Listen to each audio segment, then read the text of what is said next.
Welcome to the Squad Show. I'm Sam Ekstrom. How close are we to the Purdy scenario coming to fruition? I'm Luke Braun of Locked On Vikings. The Vikings are already ahead of where they were last week. They practiced. What's happening? Luke Inman at Luke_Spinman. I'll be the one at Jim Irsay's auction bidding on Wilson, the volleyball from Castaway. Hey, this is Arif Hasan with Wide Left. As soon as I logged into the call, they all asked me if I was sick. What's up with that? Skol! It's the Viking Squad. Everything Minnesota Vikings every week.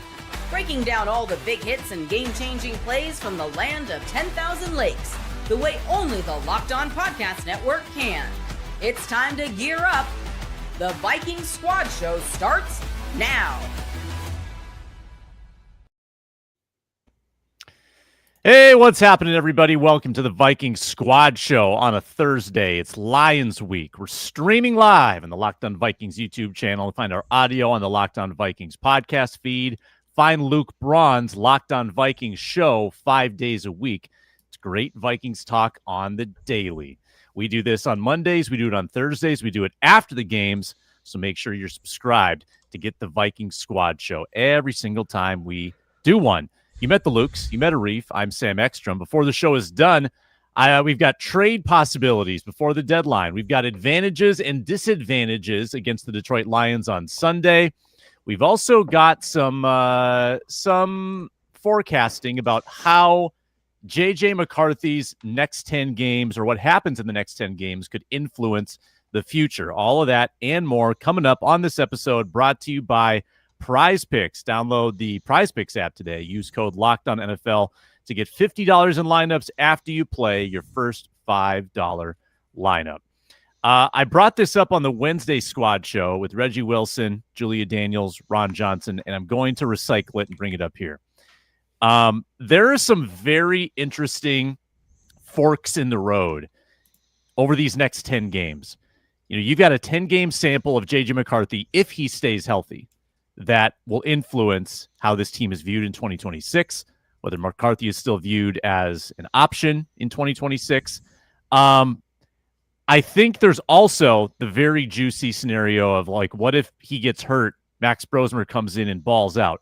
But what scenario for you guys would be the most consternating, the most conflicting? Like, if this happens, it's going to throw the offseason into total Lou's great in here today, huh? And disarray. We're feeling the hope. I did a radio hit this morning in town, and after everything I said, they were like, "Whoa, Sam, lower in the mood today. What's going on?" Goodness. No one wants to listen to this. Hey, this season's circling the drain. How can it get worse? Well, Right off the bat on that. It's 9 a.m. for me. I've been on a couple of podcasts where they asked me, it's like Lions podcasts, where they're like, "Hey, what's the vibe in Minnesota?" And I was like, "Have you read any of the headlines published?" Yeah. That is a great the vibe in Minnesota is not only is it way worse than we thought, we are also trying to brainstorm ways for it to even get worse. That is how we will spend. Minnesota. We're taking our thumb, Our first putting it in segment. the wound, and just kind of pressing down. At least that way you feel something. So what's worse, Luke Inman? What's worse? Is it worse if McCarthy is straight up bad for 10 games, or if he's just mid, like mediocre? Because then you don't know. You're on the fence. You're in purgatory. If he's bad, that might actually inform your plans for the future a little more.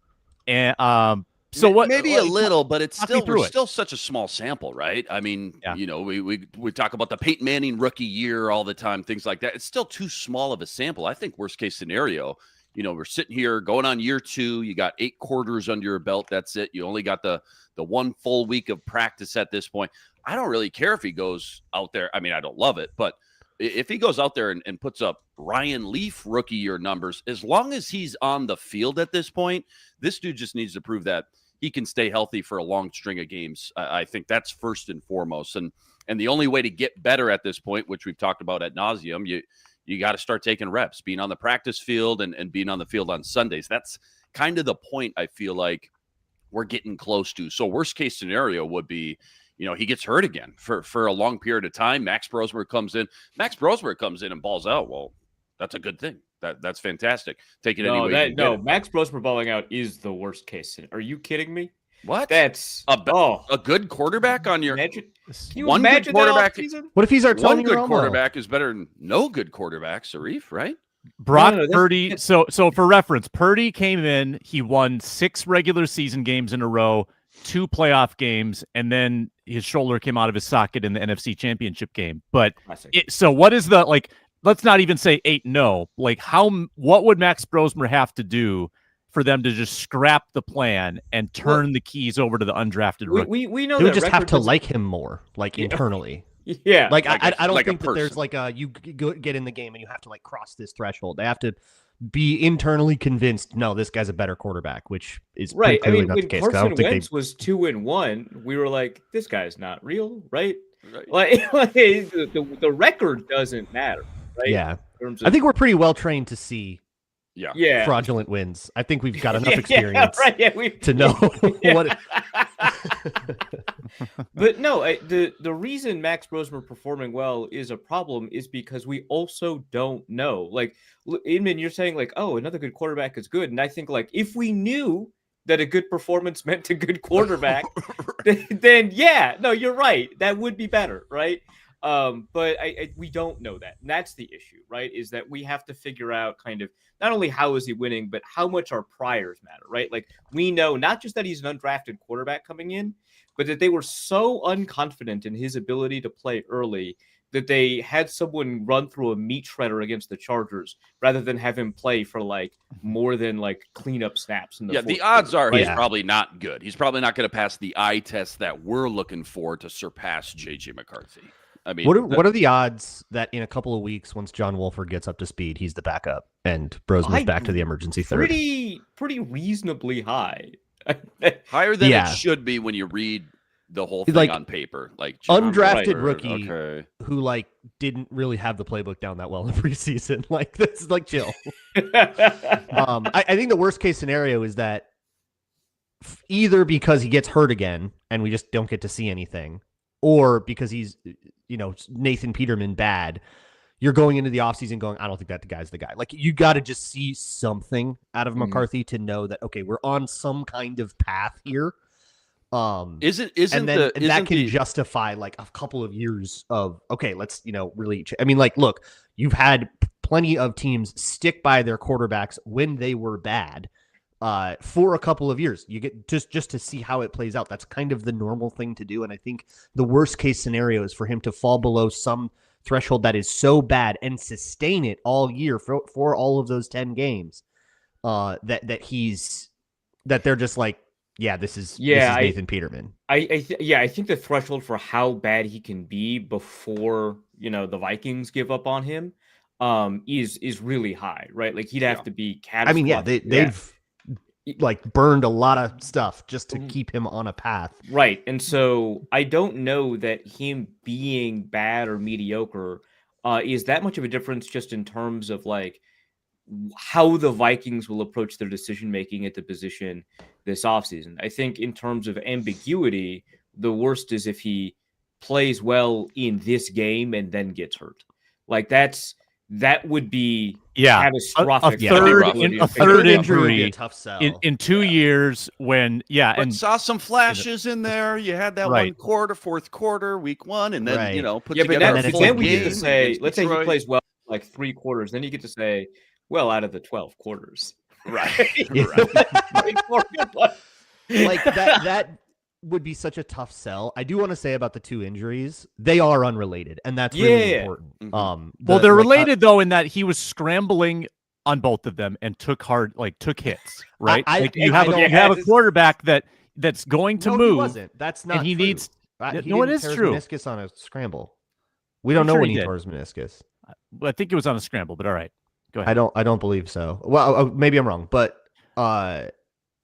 either way, injury proneness is usually going to be connected to stuff like Ryan Kelly getting a concussion, then getting another concussion. That's it. That's where, okay, we are now at a higher risk of future injuries, or Brian O'Neill now has problems in both knees. Now we are at risk of higher injuries. But when you have the meniscus thing, which is behind us. I mean, that is done. That is gone. That is in the past. And the high ankle sprain, done, gone, in the past. I would say that McCarthy has the same chance of being injured again as the chance any NFL player has to be injured at any given moment. Right. Not more, which is, I know it's a tough sell because he's missed a lot of games, but it's been 2 injuries. It's been bad luck. I'm sorry that people don't sometimes want to admit that sometimes you're just unlucky and that it's okay, but he's been unlucky. Not like what does that do for the path? It's not a skill.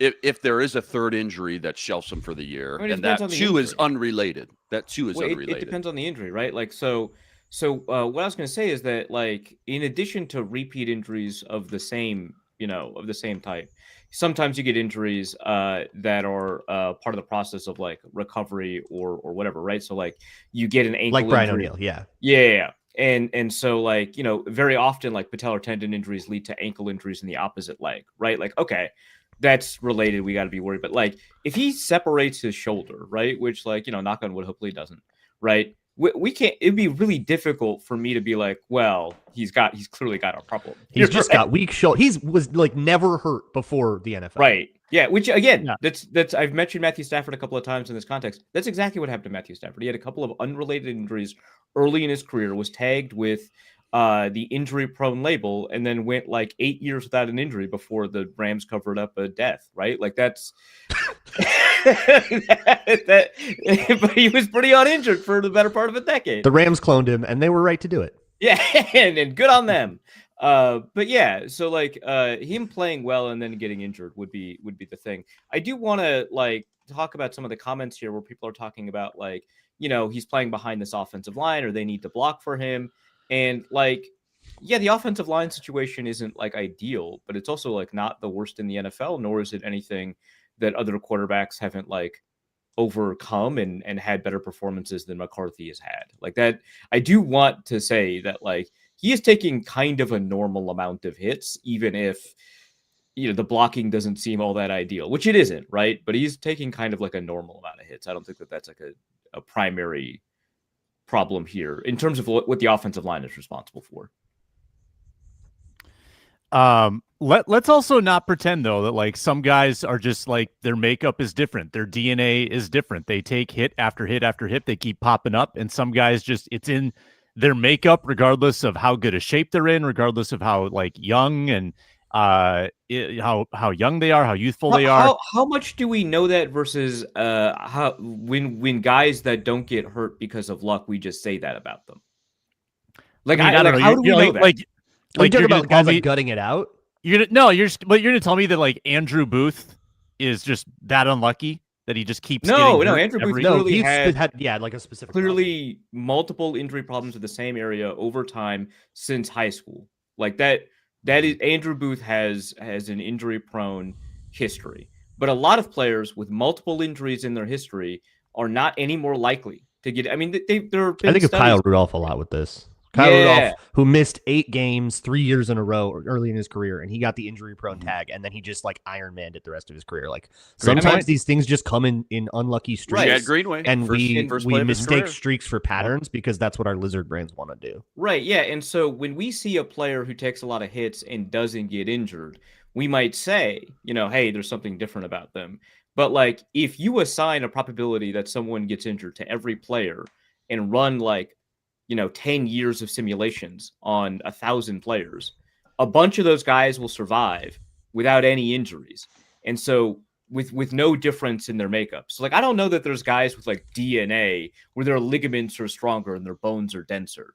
I don't think that that's the case. I think some guys get lucky and some don't. And the lucky ones we say have like resiliency in their genes.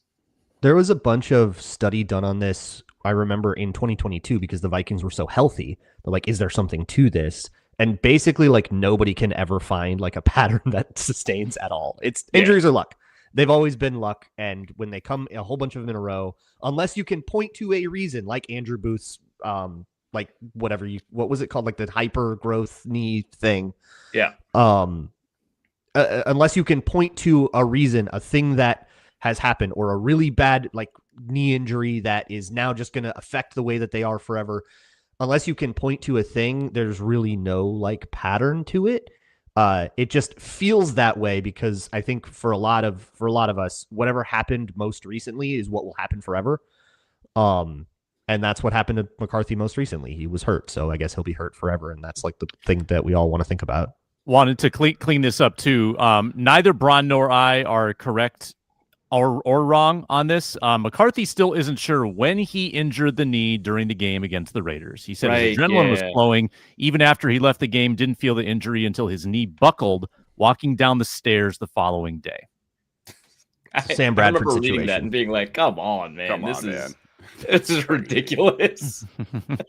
Let's turn the page specifically to the Lions and what advantages and disadvantages the Vikings face on Sunday on the Squad Show. Stick with us.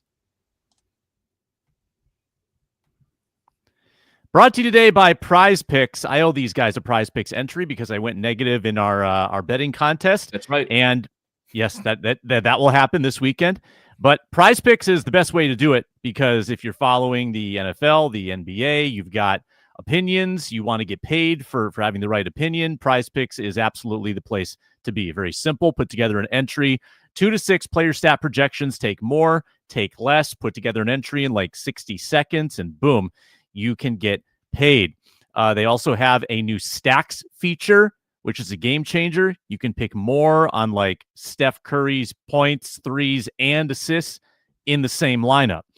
Download the PrizePicks app today. Use code LOCKEDONNFL to get $50 in lineups after you play your first $5 lineup.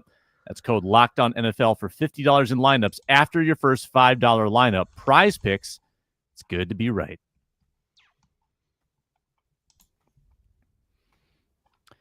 All right, KOC's 1-5 against the Lions. Flores is 0-4 against the Lions. He's given up 30, 30, 31, 31 in those 4 games. Very consistent, very steady. Let's start positive. Let's have a little glass half full action here. What is an advantage the Vikings have in this game? Luke Inman, take it away. Muted. Find him. Obligatory every single Jar. show, somebody, and then he froze.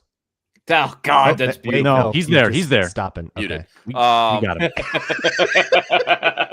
We are professional podcasters. Yeah. Remember that. You No, held well- so still. I genuinely thought your internet cut out. Yeah, no, I I thought thought for that- sure you'd see my mouth move. What I was trying to get at was, is this a trick question?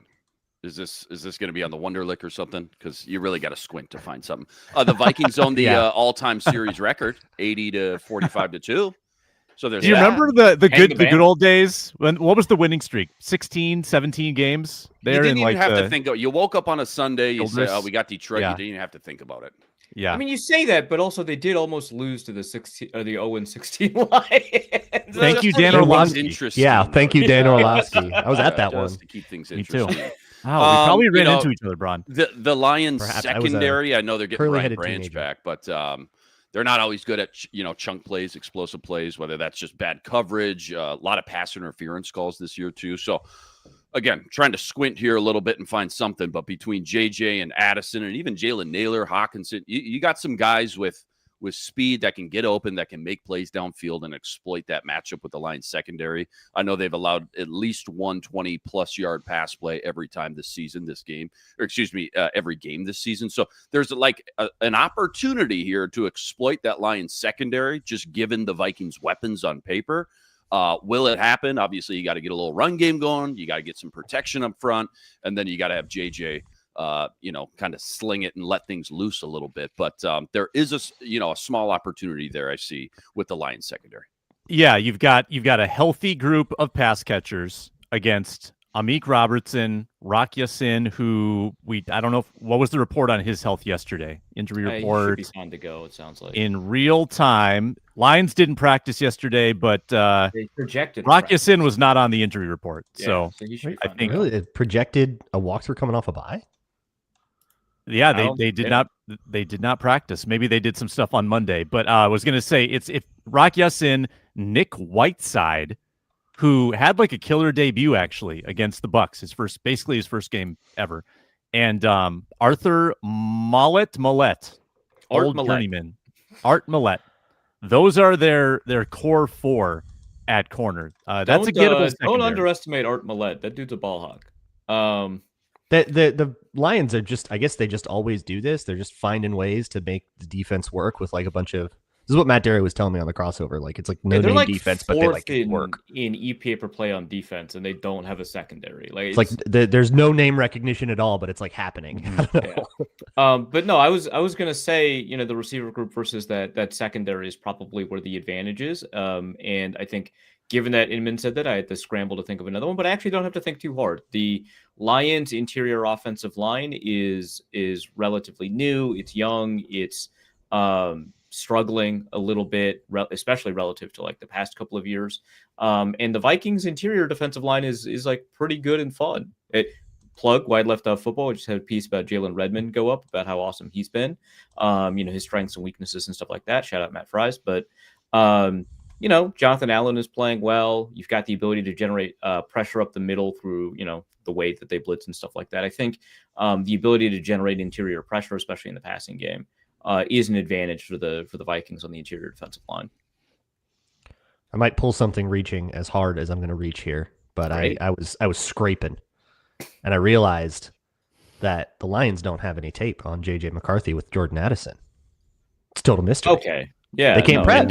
Or Christian Darrisaw. They can't prep. They don't have tape on how JJ McCarthy plays with Christian Darrisaw in the lineup. You laugh. The silver lining, none of our players have played yet.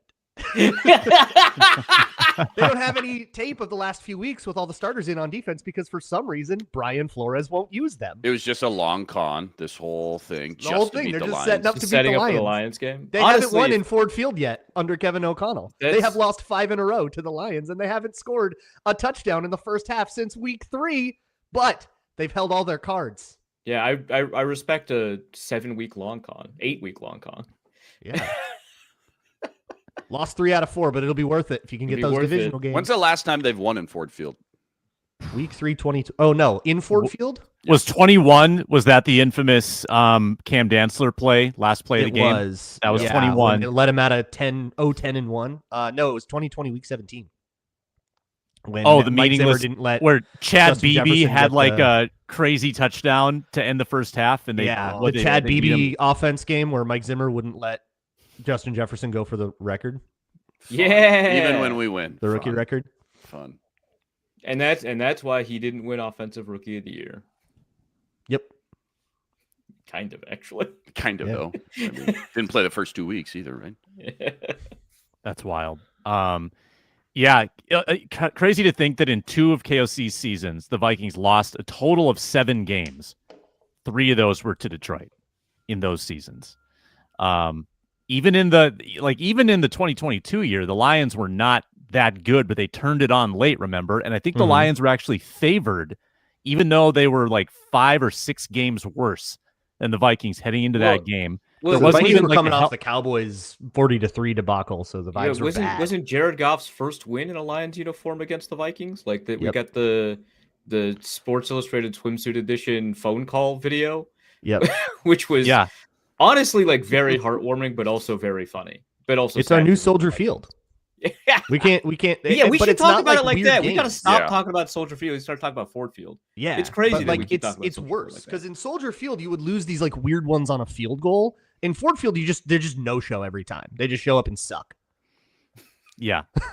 Ron Johnson's coming in. He'll help us with the disadvantages the Vikings have against the Lions. They are numerous. You definitely need help. Thank you. And it probably includes that pass rusher who just signed a big whopping extension. We bring Ron Johnson in now.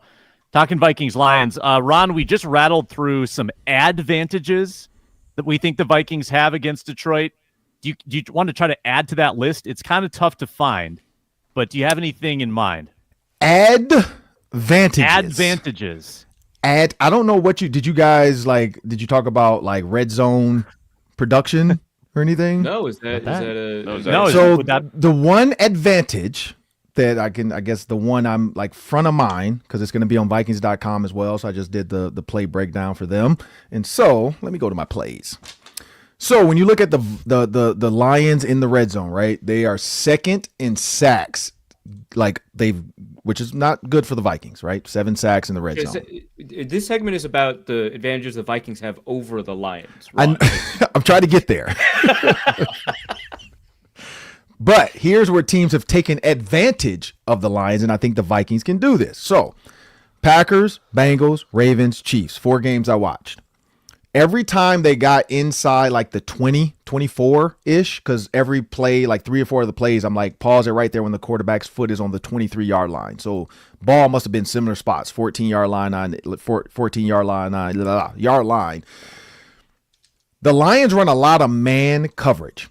Last year, the Vikings were wide open on the first play, meaning if Sam Darnold at the time, if he throws the slant, throws the under, throws the corner, or throws the fade right away, it's a touchdown. They were double move plays, and so what ended up happening was the double move played to what the Lions did, which is we got crossed up, but you guys are still holding the ball, so we were able to recover. Packers got rid of the ball, 3rd and 9, TD to the tight end. Got rid of the ball within like 2 seconds because he read the safeties. They play the same look too. It's like a man underneath with a 2-high shell, and then both safeties kind of bracket and they come down and help where they think they need to help. Bengals, same thing. They motion to the right. Jamar Chase motions. Everybody's watching the motion guy. Backside T. Higgins, that cornerback backs off for some reason. He just takes the and this is Jake Browning. This is not even Joe Burrow. Just takes the easy throw. Hey, I'm gonna take this to T. Higgins. Run you and him one-on-one. I'm gonna just throw it. Ravens, same thing. They motioned. Everybody's watching the motion man. He comes back. He says, this safety's sitting here. Mark Andrews, run the corner. Rashad Bateman, you run the underneath. If they don't play it right, I'm going to take the corner. So I think there's an advantage there with the Vikings if Kevin O'Connell doesn't get tricky. Like if you know in the red zone, they're going to play a 2-high shell with man underneath. You have to, and the Chiefs got really stinky. They motioned 4 times to put 4 guys on the same side of the field. The Lions, it's ridiculous. Who puts 4 guys on one side of the field and still has routes for all 4? Like usually there's a decoy. All 4 guys were viable options. They ran a fade route with one guy. Pachenko ran the Texas route. Travis Kelce ran the over, and then the touchdown went to Braun. He ran an under, the shallow, and then backside. I don't know what the backside guy had, but like in man, all 3 guys watched Travis Kelce. And then at the end, the best thing is if you watch the end zone copy, you could see 21, Anzalone 34, and I think Branch, because that was the game Branch kind of lost his mind. Right. They're all looking at each other like, why the heck are you back here with me? Like they all like pointing fingers at each other, like it's the Spider-Man meme. Like, why are you back here? And they're all like looking at each other, and Braun is wide open, just running a shallow route. And Patrick Mahomes doesn't throw it right away. It's almost like he can't believe it. Like, wait, are you really? Like, is this a trick? Like, why is he wide open? And he throws it. So they run so much man down there that they get confused or they get crossed up. And so, and in the broadcast against the Packers, I mean, I don't know if you want to watch it, but they constantly break down the man. Like, they're man, cross release. They're in man, cross release. Because the Lions DBs consistently, somebody comes open, but you got to get the ball out of your hand and you got to block it up. So there is an advantage there. Like they run a ton of man in the red zone. I'm concerned about this one because every one of the ones you described requires that the Vikings quarterback go through their progressions really quickly and maybe even hit a backside, which I'm not there with you, Ron. Yeah. I don't know that they got that. So of the 3, so I will say the Mahomes one, it was top to bottom progression. He looked at Travis Kelce first, realized, wait, there's 3 guys back. It came down to Braun. That's why he didn't throw it to him right, because a lot of people are screaming, like, just throw the under. He's wide open. But right, yeah, he's not looking there right away. He looked up first and then down. The Lamar Jackson wasn't so much of a progression versus a front side read. He's just reading. Like an alert. He's just reading the front 2 guys. He knows he has a corner and like Zorro return with Rashad Bateman. So he's reading that. Like if that safety is over the top, he's going to throw it to Rashad Bateman. The safety stayed, so he threw the corner. The one that requires a little bit of reading was the Packers one. They ran seams with a post over the top. He kind of threw it. Jordan Love threw it in the window, but he did look at the motion guy first, running the wheel route to make the safety stay, and then he knew he could come back to that seam. You're right. There's a little bit of reading required to this. I hope while Carson Wentz's labrum was falling off, they were trying to help JJ McCarthy understand like how to read these like here's the play, here's the read, quick. Here's the play, here's the read, quick. Just watch the safety. They make it look like it's not 2 because the safeties are on different levels. Like one safety's high, one safety's low, but it's still 2 because at the snap he just kind of like in his red zone, so he doesn't have to like really be in 2. He kind of gradually just backs up, and it's still like a 2 shell, even though they're not on the same level. And it gets that safety involved in the run game. And it gets the safety involved in the run game. And so that's the thing. He can feel it quick, but he gets stuck staring at the quarterback in the backfield. Now, I will say, of the games I watched, the Packers, not Joe Burrow, though, or not Browning, but the Ravens and the Chiefs, we do know those are 3 quarterbacks that can actually run too. So maybe that's why they kind of did that with the safeties. I don't know, but I will say it requires some reading. But I feel like with Jordan Addison, Justin Jefferson, TJ Hawkinson, Adam Thielen, and Jalen Naylor, if they go man, there's an advantage there. But you're right. The quarterback has to read it. Ron, we're going to sneak a break in. Stay with us. And on the other side, going to ask him how the Vikings contain Aiden Hutchinson. Coming up. Brought to you today by Mazda. Mazda crafts cars for those who do more than simply move. Mazda delivers confidence with every ride with more IIHS Top Safety Pick Plus awards than anyone else. You can feel the Japanese craftsmanship in every detail. It's the metallic accents. It's the Napa leather upholstery, which is so comfortable. Everyday drives, they just feel smoother with the intuitive controls of a Mazda. All-wheel drive standard in every crossover SUV. Drive with confidence through almost any season. Like our players, we sweat every detail because when you make every move count, impossible becomes irrelevant. Mazda, move and be moved. All right, Ron, this is where I'm shaking in my boots because against the Steelers, high-level pass rusher J.J. Watt had a huge game, and you had Darisaw in that game. You had O'Neal in that game. I think that was an O'Neal game. And Watt just went off. And now you face Aiden Hutchinson. You didn't have to deal with Aiden at all last year. He was hurt. Didn't face him in either game. Now you have to face him. Your tackles have bad knees, not 100%. Josh Oliver has an ankle. He's out. CJ Ham wasn't practicing. He might be out. What are you going to do to contain this behemoth for Detroit? I'm going to take things that they can't do for 200, Alex. Like, you can't contain them. I mean, honestly, you can't. You have to go away from them. So you do. Like, you either have to go away from him or you have to hit. You have to, like, allow him to be hit. So with that, when I say that, like, let him rush up the field knowing you have a chipper. Or if you're a tackle, wide, like on your drop back, wide release, and we know Christian Darisaw does a pretty good job, knowing that you have guard help. You can't, I mean, other than Darisaw, that's the only person I could see, like, you want to leave him man-to-man on. But, yeah, like, Aiden Hutchinson, like, against the Chiefs, he had, like, 2 guys on him and still stripped the ball out of Patrick Mahomes' hands. So he's like, I can't get to the sack. Let me just reach out and knock the ball out of his hand. Like, he's been doing that. So it's one of those things where, as a rookie, you have to always identify where Hutchinson is, and then you have to identify what the Lions are doing, because they'll walk down a guy late and blitz just to get a 5-man pressure. So I like in the run game, for instance, run the power to him, like push everybody to him, but know that you're not going to push him back. You're just going to make him let him go where he's going. So it's I forgot what it's called when you run that way, but like they should just say, like, if the tackle's going to, or sorry, if the end's running up, take him up. If he goes in, take him in, and the running back has to read it, which I think is zone read. Yeah. So just, you got to read it. Like, you can't maneuver and move him. You have to read him. And so, again, it's a little bit more work. I don't know if we have the quarterback and running backs to do it. I think Aaron Jones get it done. Mason, I don't feel like he's more of I don't know if he's a read guy. I think he's more of a power guy. I don't know if you can't stop Aiden Hutchinson. Like, you can't. So you have to get tricky with how you handle it. But like I said, all those passes I talked about, though, were all quick. Like, they didn't allow Hutchinson to get to him. So it's not like you can hold the ball for, like, you can't run double moves with Aiden Hutchinson. You have to get the ball out of your hands quick and be okay with a 4-yard gain, be okay with a 7-yard gain, knowing I'm just trying to get down to the red zone, matriculate down the field. Like, that's what these teams did. Nobody was trying to really go for the home run. They were like, look, let's matriculate down the field and then let's go score. That's what you have to do. And I think Kevin O'Connell just has to be patient. Like, I'm not saying he's not, but I feel like a lot of times he gets really impatient and wants the big play.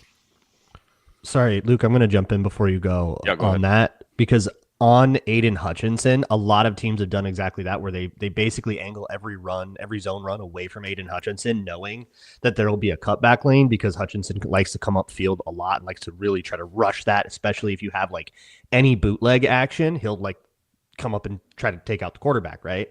So there are always these like cutback lanes, and that's exactly what they tried to do against TJ Watt a lot, and it did lead to some of the better offensive plays they had in that game, was just kind of letting TJ Watt be so tenacious that he runs himself out of the play. Over aggressive. Yeah. Yeah, and by the way, TJ Watt had a great game, but the following week, they shut down Myles Garrett pretty good. Yeah, they did.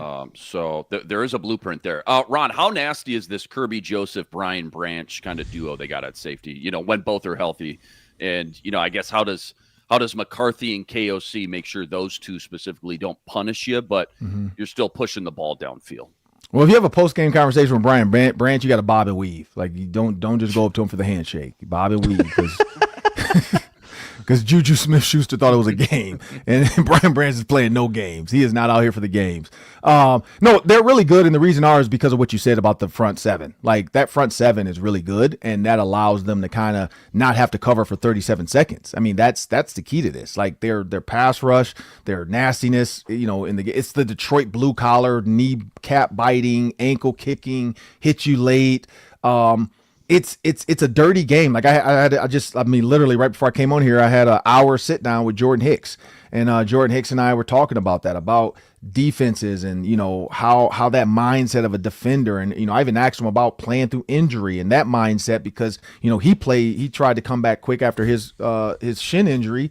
And I was like, Carson Wentz went through the same thing right now. Like, and fans are saying the coaches are at fault. And so he kind of walked me through that. There's so much to the mindset of that, like the defenders and how they play. It's the Detroit, they embed all that in themselves. Like guys are hurt, they want to get out there. Guys are injured, they want to get out there. Like, they want to play for Dan Campbell. So with Kirby Joseph and Branch, the one thing I keep noticing is when they go man, you cannot throw to who they're bracketing, because they're trying to take two guys away. It's the old Patriots way. You play man, and two of the safeties come down and take away your weapons. That's what they're doing. So whoever they walk down and take away from you, go to the other guy. But again, back to Arif's point, you have to be able to read that, and you have to read it fast. Like, you have to see, right? Like, if you watch Jordan Love, I hate to say it, it's masterful the way he watches both safeties. Gross. And then disgusting. Log off. And then he heaves one up in the back foot, and it somehow works out. Yeah, exactly. Right, yeah. But like he somehow but Patrick Mahomes did the same thing. He was watching both safeties, and wherever they went, he went the other way. Lamar Jackson, he was watching both. Like, you can see their eyes. Like, I did the back angle and I did the sideline. You can see their head angle tilt, and they're just looking at the safety, and boom, then they come back and they make the throw. Like, because they know the play, they know where they want to go. But I got to make sure I know who they're taking away when I get and all four plays. And I know, and there's more than that, but most of the stuff was identifiers, which is the motion. So the motion was the identifier to get an idea of what they're doing. So you identify, then you have the idea, and then you play. And again, Kevin O'Connell, we talked about the shifts and motions years ago with Kirk Cousins, right? He was giving that to Kirk Cousins to help him out, make Kirk Cousins really good. I haven't seen a lot of shift in emotion in this year to like impact. It felt like just like window dressing. Do it for impact. If nobody goes with them, change the play. Like, don't just motion and then still run the same play. And that's where I think, and I hate to say it, Jordan Love does that. He motioned his running back out, motioned him back in. He changed the play, and then he did it. And then he motioned him again, and then ran a different play. And it was a touchdown. That's the little things that come with like a quarterback being able to move fast. But yeah, like I'm excited I don't know what's going to happen. It might be a blowout, but I'm excited to see that side of it, because did Kevin O'Connell learn from the last time he visited the red zone against, I think it was 3 for 11 or something like that in the red zone against the Lions last time. So did he learn? Did he realize like these guys are wide open on the first throw? Like, maybe just get rid of the ball. So you keep saying stuff that like worries me about the Vikings quarterbacks, right? It's like, well, you got to get through your progressions really quickly, especially on the backside, or you have to get out of the huddle quickly enough so that the motions inform your decisions so that you can call in the next play. Arif, they figured it out, though. They had 10 days. Yeah, no, right. Yeah, no, yeah. Sure. They were breaking Yeah. the huddle at like 10 seconds again against LA. It's like, oh, man, this might not be about the quarterbacks, huh? This might be bigger.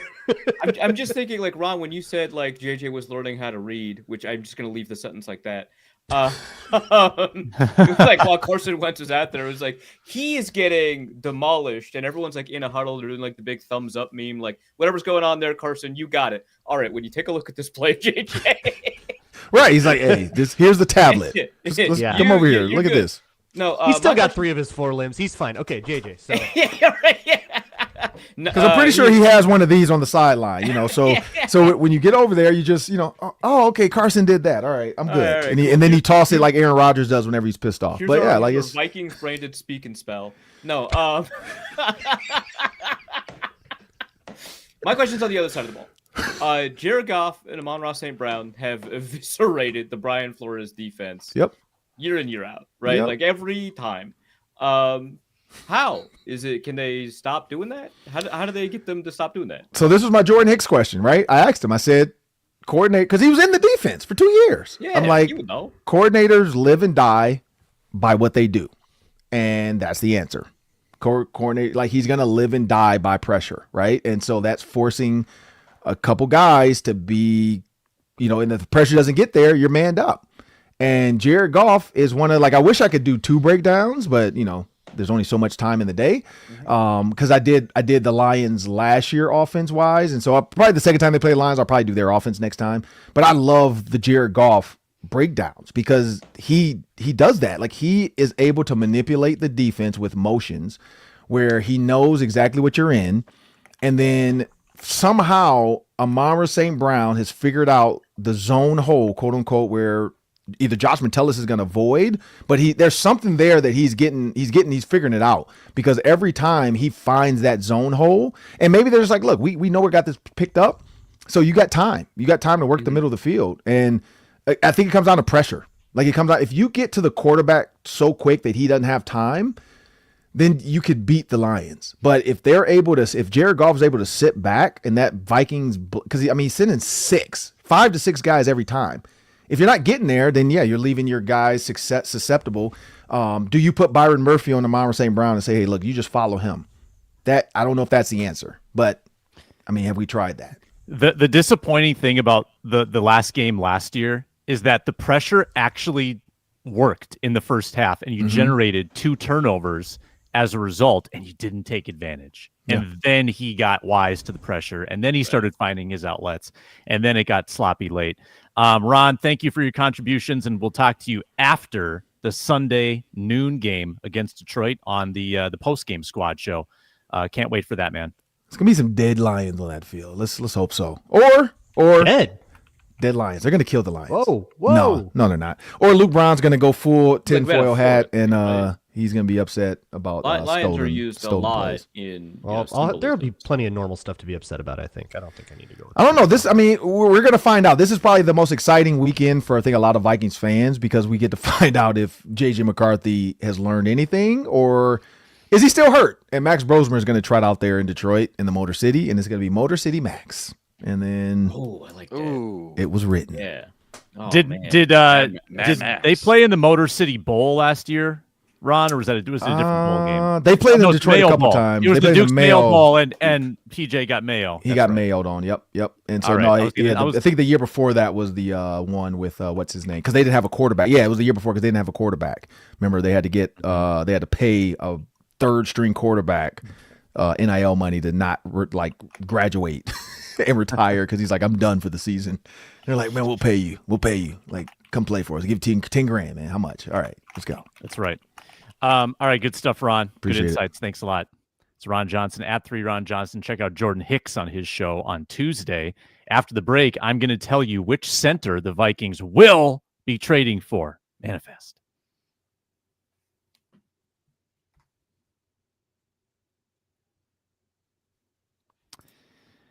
Let's make this a 4-minute drill. I want a trade possibility, something before the deadline that could happen involving the Minnesota Vikings. Let's run it. Start the clock. It's time to execute the 4-minute drill.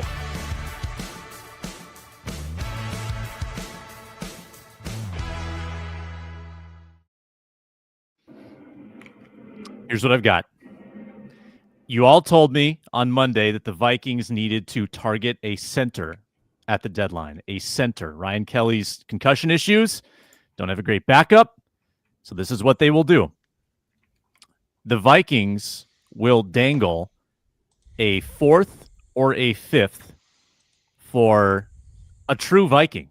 The Great Dane, Yelda Froholt. Oh, yes. Arizona Cardinals. Former Colt, Hilta Froholt. Interesting. Isn't he really tall for a center? Like an Ethan Posich type? Yeah, he's huge. Interesting He's matchup with Kyler Murray. That's a Game of Thrones. bit of an interesting roster building move there, Monty. Yelta Froholt. Realize that.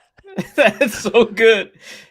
He has it's like played... a week after Tua was like, it's kind of hard to see over these big guys, right?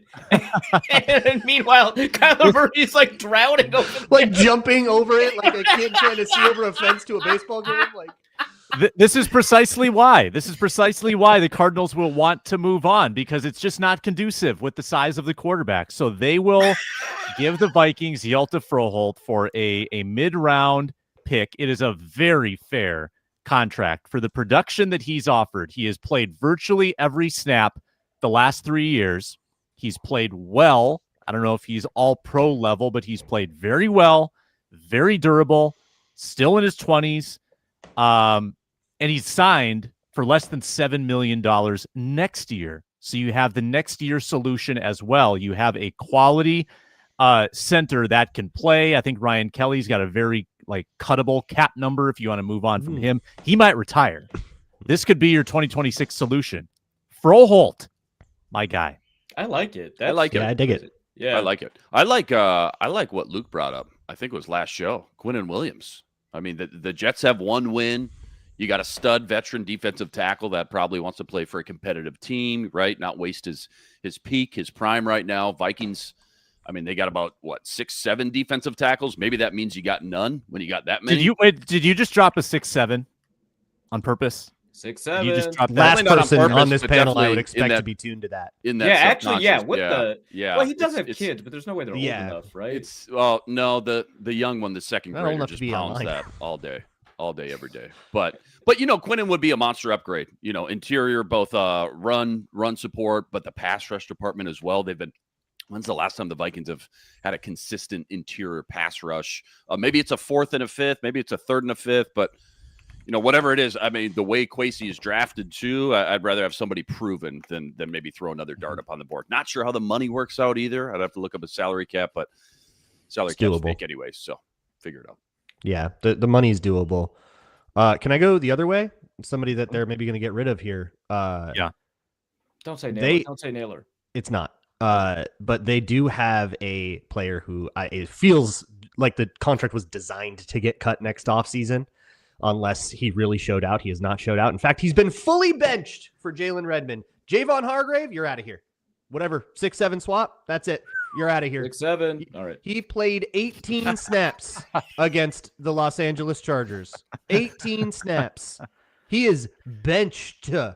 He is as benched as Ivan Pace is, who also could be on his way out. That would be interesting. That should have signed and then traded him, not Harrison Phillips. All right. Yeah. Sign and trade.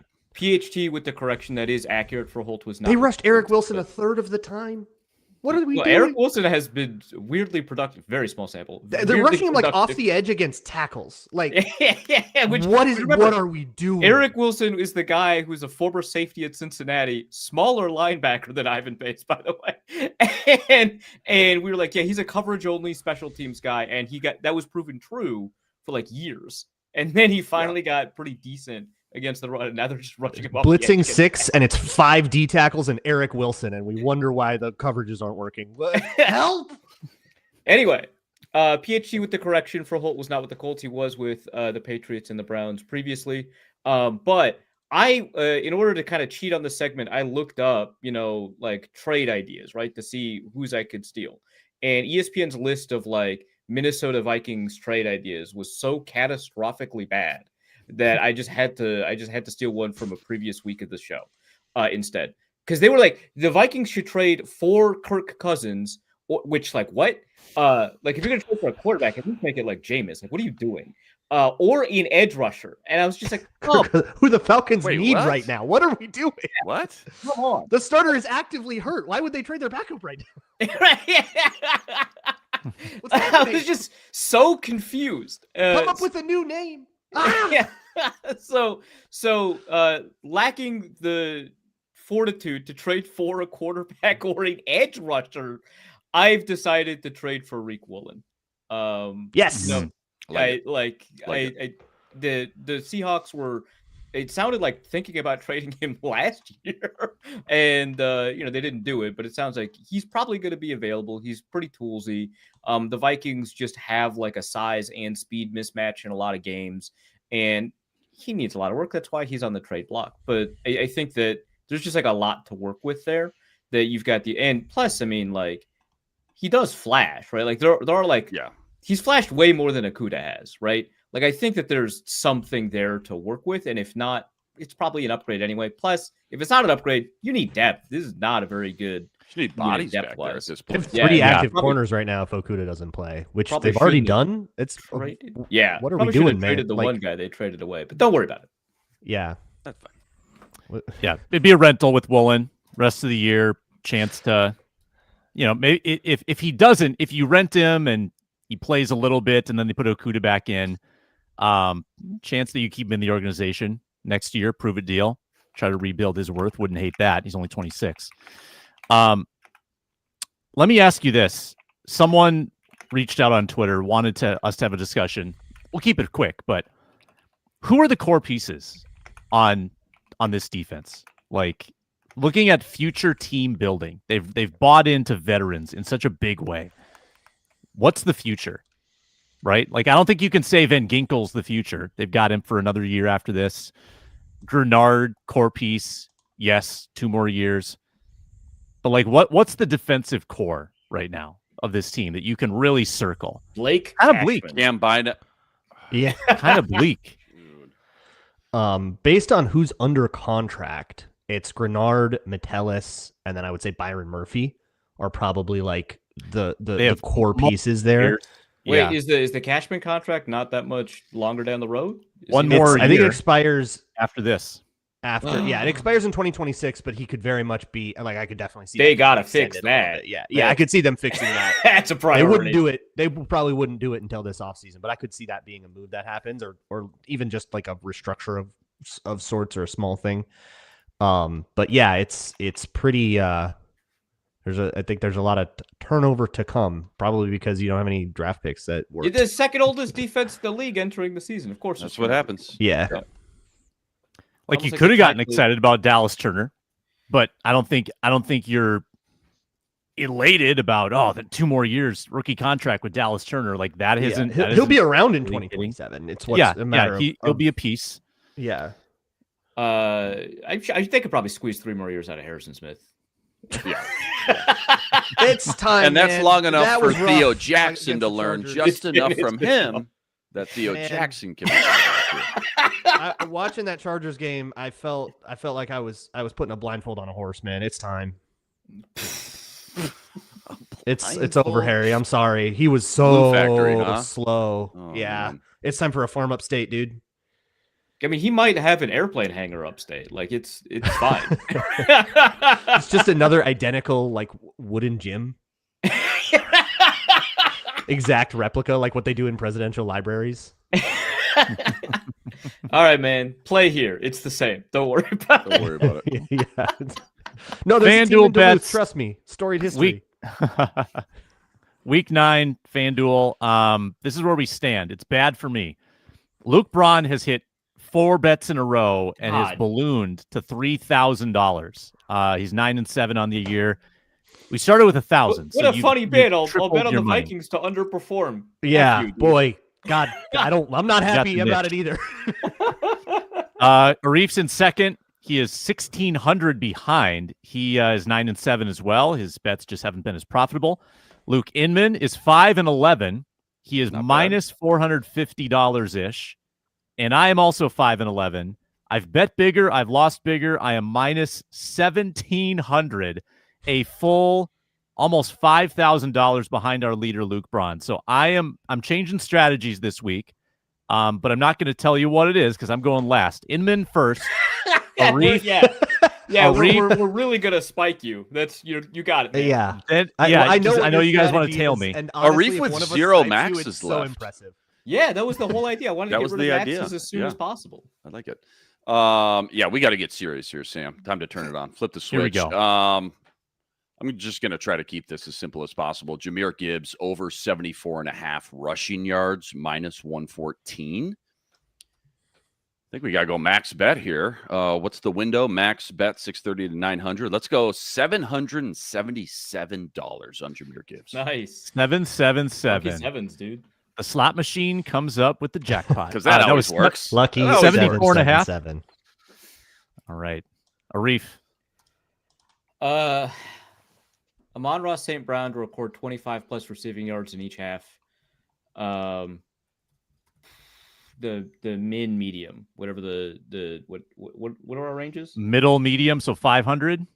What? No, min medium, so 360. Right? Oh, I'm sorry. I thought you meant like middle. Okay, 360. Yeah. 360 on Amon-Ra, 25 in each chat. What are the odds? Plus 110. Plus money. Luke Braun. What are the limits for like how short the odds can be? We have like a limit on that, right? Is it Minus 150? 200. Minus 200. Yeah. Okay. Considering the lead and that I still have some max bets, I'm going to try to burn those safely. And the safest thing that I can do right now is for the Vikings to be bad in the first half. So I'm just going to kind of keep rolling on that. Lions alt spread minus 3.5 at minus 180. Right on the line there. First half. Okay. First half minus 3.5. And that is as far as I can push it, minus 180. And I will do a max bet, but the smallest max possible. 630. We'll do that. All right. My new strategy is I'm going to try to bet less, win more with some parlays. So I've got 2 straight parlays to give you. Jordan Mason, 37.5 rushing yards, taking the over. The Vikings are they're going to try to protect JJ McCarthy by running the ball. I'm going to couple that with Jared Goff having the most passing yards in the game. I'm going to put 600 on it at plus 174 on the combined odds. 600 there. Then another 600 on the following parlay. JJ McCarthy under 21.5 rushing yards, because there's going to be something mental. He's not going to want to do it. And then Jahmyr Gibbs with the anytime touchdown, giving us plus 172 on the parlay, plus 172. And if those both hit, pays something like $2,000 and gets me back in the black, baby. I can't wait to read the email that has all these bets so I can understand what's going on. Yeah, I barely We're going know. so deep. We're showing Just kind of got to zone out there for a little bit. America's #1 sportsbook, FanDuel. We're new customers. And we're also can bet $5 demonstrating and get $300. We're also demonstrating that when you're in a hole, it's time for some parlays. Yeah, right. Just chase your losses. Slots That's the gets best it. advice we can give. Kurt Warner, shut up. Don't worry about it. Luke, it's your turn, right? Braun? Yeah. Oh, it's back Braun. to me. I'm also going to go for an Amon-Ra St. Brown. I am going to go for a similarly conservative alt line at the same small max bet. Amon-Ra St. Brown, 70 or more yards, which is at minus 152. All right. That's another 630. Arif. Yeah, I'm going to go with Justin Jefferson over 73.5, minus 114, another $360 bet. I think he probably would have hit that in the first Chicago game if Jefferson had played better. Like, we talk about McCarthy a lot, but Jefferson played real bad in that game. Mm-hmm. The Lions always let Jefferson pop off. I thought about that one too. Yeah. They never like worry about it. They just cover everybody else and say, yeah, you can have your 100 yards. It'll be your only 100 passing yards. And it kind of works every time. Great. Good for me. Yeah. I'm gonna go Aaron Jones over 13.5 reception yards, minus 114. JJ's back. He likes that Aaron Jones wheel route, as we know. Give me a medium, Sam. What's the We window? do on the know medium? that, actually. That's kind of stupid. You want to? We I'm see a not similar last. game plan to the I'm not Steelers because of like last. TJ Watt and like they're trying to spread He's gonna have to everybody get that ball look out empty. quick. He's gonna have happy feet. Where's Jones? Like, Where's the dump Xavier off? Scott ran so many routes in that game, and it probably should have. So many. It probably would have been Aaron Jones if he was healthy. So Give me an even there's 500, like Sam. a Medium. path Okay. to this. Bets are locked. Check out FanDuel, bet 5, get 300. Great show today, guys. Thank you for commenting, everyone. Thank you for subscribing, getting the Locked On Vikings YouTube channel to 10,000 subscribers. Thanks for listening to Luke Braun, and thanks for listening to us.